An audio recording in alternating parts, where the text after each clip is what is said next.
এখন ফৰ্চুনাৰক লৈ মহানগৰ আৰক্ষীৰ মাজত হাহাকাৰ লাগিছে।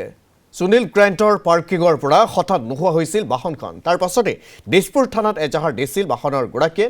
ইতিমধ্যে ঘটনাৰ জড়িত এজন যুৱকক আটক কৰিছে আৰক্ষীয়ে। নিশাই আৰক্ষীয়ে উদ্ধাৰ কৰে বিলাসী ফৰ্চুনাৰ বাহনখন। অত্যাধিক সুৰাৰ নিচাত বাহনখন লৈ যোৱা বুলি স্বীকাৰোক্তি যুৱকজনৰ। সুৰাৰ নিচাত ভুলবশতঃ বাহনখন নিয়াৰ কথা স্বীকাৰ কৰিছে আৰক্ষীৰ আগত।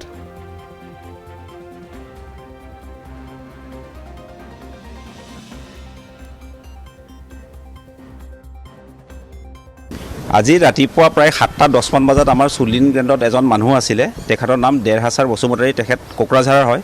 তেখেতে ক'লে যে তেখেতৰ ফৰ্চুনাৰ গাড়ীখন নোহোৱা হৈছে, চুৰি হৈছে। তেতিয়া লগে লগে আমাৰ থানাৰ OC কৃষ্ণকান্ত লস্কৰ তেখেতে গৈ কিনে তদন্তত যায় আৰু সেই গাড়ীখন আপোনাৰ সোণাপুৰত থকা ক্লাব নিৰ্বাণা ভিল্লাৰ পৰা উদ্ধাৰ কৰে। আৰু তদন্তকালত গম পোৱা যায় যে যোৱাকালি সেই ক্লাব নিৰ্বাণাৰ এটাৰ ভিল্লাত তিনিজনী ছোৱালী আৰু দুটা ল'ৰাই এটা ভিল্লা বুক কৰিছিলে আৰু ৰাতি 12টা বজাত তেওঁলোকে পাৰ্টি কৰিবৰ কাৰণে সুনীল গ্ৰেণ্টলৈ আহিছিলে আৰু সুনীল গ্ৰেণ্টত তেওঁলোকৰ এজন বন্ধু আছিলে।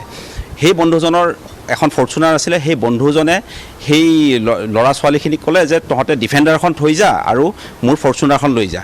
তাৰপিছত তেওঁলোকে বাহিৰলৈ আহি নিজৰ ফৰ্চুনাৰখন নিনি দেৰহাছাৰ বসুমতাৰীৰ ফৰ্চুনাৰখন লৈ যায় আৰু চাবিটো আছিলে আপোনাৰ চিকিউৰিটি গাৰ্ডৰ হাতত। আৰু তাৰপাছত ফৰ্চুনাৰখন যেতিয়া লৈ যায়, ৰাতিপুৱা দেৰহাছাৰ বসুমতাৰীয়ে ৰাতিপুৱা আহি দেখে যায় যে নিজৰ ফৰ্চুনাৰখন নাই। তাৰপাছত তেখেতে থানাত কমপ্লেইন কৰে, কিন্তু আমি এইখন ওলাবলৈ সফল হওঁ।